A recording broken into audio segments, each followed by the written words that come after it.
형제 여러분 안녕하세요. 오늘은 2월 18일 월요일 위기 중에 베푸시는 큰 은혜라는 제목으로 창세기 26장 1절부터 11절까지를 묵상합니다. 1절 아브라함의 때에 첫 흉년이 들었더니 그 땅에 또 흉년이 들매 이삭이 그랄로 가서 블레셋 왕 아비멜렉에게 이르렀더니 2절 여호와께서 이삭에게 나타나 이르시되 애굽으로 내려가지 말고 내가 내게 지시한 땅에 거주하라. 자, 이삭의 삶 동안에 이삭이 살아가는 동안에 흉년이라는 위기가 찾아옵니다. 자, 아브라함 때 흉년이 들었을 때 아브라함이 하나님께 묻지 않고 애굽으로 내려갔던 것처럼 이삭도 똑같이요. 이 흉년을 피해 남쪽으로 그리고 애굽으로 피신하려고 했습니다. 그래서 그랄 땅으로 옮기고 또 거기서 애굽으로 옮기려고 했다는 것입니다.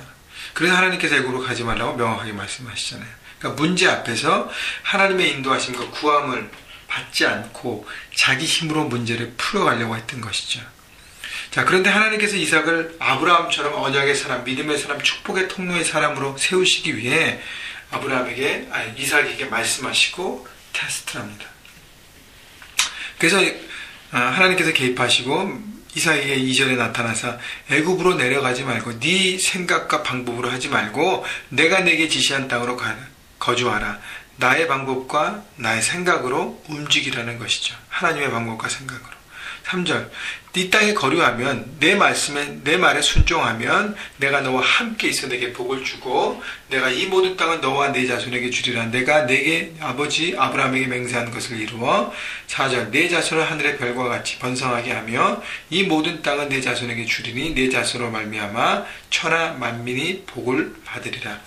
자, 하나님께서 이삭에게 나의 말에 순종하고 그 뜻 가운데 그 방법으로 살아가면 내 아버지 아브라함에게 주셨던 언약했던 모든 복을 너에게도 동일하게 줄 것이고 그 복이 네 자손에 계속적으로 흘러보낸다는 것입니다. 땅의 축복, 자손의 축복, 그 다음에 복의 근원이 되고 복을 나누는 축복의 통로가 되는 그 모든 것들을 하나님께서 말씀하십니다.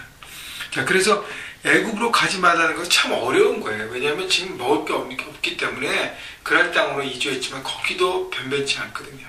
그러나 하나님 말씀에 순종하는가를 보는 것이죠. 내 생각과 내 계산으로는 맞지 않지만 그러나 하나님께서 말씀하시면 방법이 있고 거기에 길이 있음을 믿음으로 지금은 볼 수 없지만 바라보고 순종의 걸음을 걷는 것을 하나님께서 테스트하시는 것입니다. 자, 그래서 5절 보십시오. 이는 아브라함이 내 말을 순종하고 내 명령과 내 계명과 내 율례와 내 법도를 지켰음이라 하시니라. 아브라함처럼 너도 하나님의 말씀 순종하고 따르고 지키라고 말씀하신 것이죠. 여러분, 믿음의 아버지 아브라함, 믿음의 어머니 사라는 자녀들에게 뭘 가르쳤습니까? 결국은 하나님의 축복을 내려보내는 놀라운 복을 주었다는 것입니다.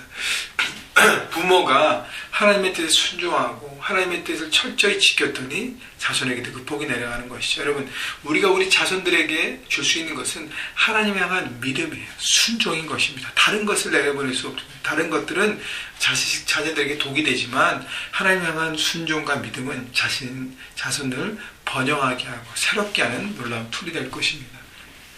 6절 이삭이 그랄에 거주하였더니 어떻게 했어요? 이삭이 하나님 말씀을 붙잡고 순종했습니다.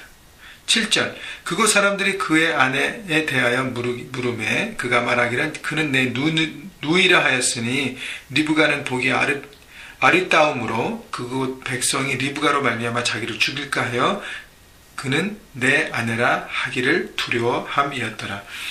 자, 이삭이 그랄 땅에 거해서 아버지 아브라함이 아내 사레가 외모가 출중함으로 그 민족의 왕 아비멜렉이 그 아내를 취하려고 그렇게 관심 보이는데 남편이 있으면 그 남편을 죽이고 할까봐 자신의 신변을 보호하기 위해서 아내를 누이라고 속였습니다.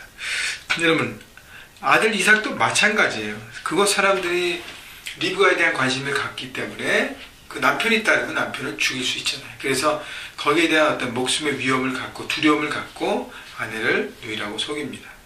여러분, 부모의 죄악은요, 아까 얘기했던 대로 부모의 축복은 자녀에게 똑같이 복으로 내려오는 거 똑같이 부모의 죄악은 자녀에게도 내려갑니다. 아브라함과 똑같은 실수를 아들 이삭이 범합니다.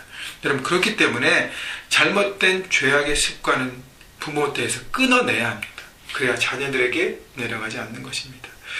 자 그렇기 때문에 하나님 앞에서 우리 약점하잖아요. 우리 연약한 부분은 아니잖아요. 하나님께 내어놓고 하나님의 도우심을 구하고 여러분 하나님의 이름으로 끊어내십시오. 영적 전쟁을 선포하십시오. 그래야 자녀들에게 그 죄악의 사슬이 끊어지고 자녀들이 태어나서 자라게 될 때 하나님의 뜻 가운데 온전하게 세워질 것입니다. 자 8절 이삭이 거기 오래 거주하였더니 이삭이 그 안에 리브가를 껴안는 것을 블레셋 왕 아비멜렉이 창으로 내려본지라.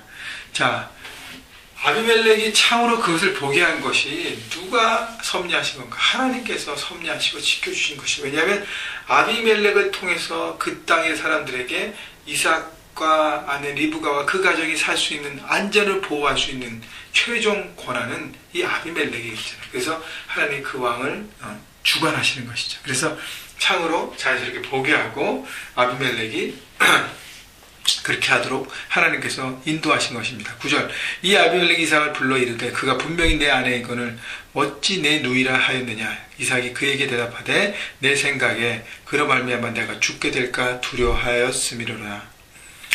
여러분 아비멜렉 이삭을 불러 왜 그렇게 했냐, 왜 누이라고 아내를 거짓말했냐 그랬더니 이삭이 뭐라 그래? 내 생각에 그로 말미암아 내가 죽게 될까 두려워했습니다. 여러분 내 생각과 내 계산으로만 살면 우리는 죄 가운데 살 수밖에 없습니다. 왜냐하면 일이 안 되면 내 방법대로 슬쩍 거짓말하고 슬쩍 속이고 슬쩍 이렇게 하면서 목적을 이루기 위해서 대충 살아가지 않습니까?